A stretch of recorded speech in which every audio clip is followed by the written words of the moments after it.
Hello বন্ধুরা, আবার এসে গেলাম আরেকটা ছোট্ট ব্লগ নিয়ে। তো আজকে আমি করে দেখাবো যে সাউথ ইন্ডিয়ান পাশে যে ধনে পাতার যে চাটনি বানানো সেটা কি করে বানানো, কি কি জিনিস লাগে আসুন দেখে নিই।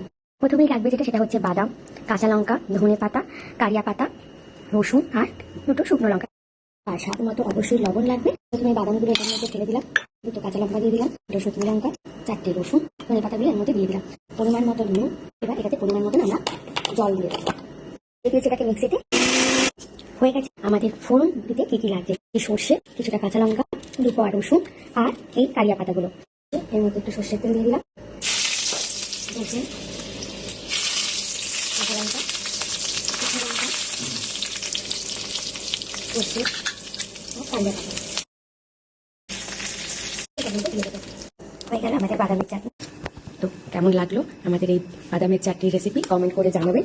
আর নেক্সট আরেকটি ব্লগের জন্য আবার অপেক্ষা করুন, আসবো শিগগিরই। Till then by.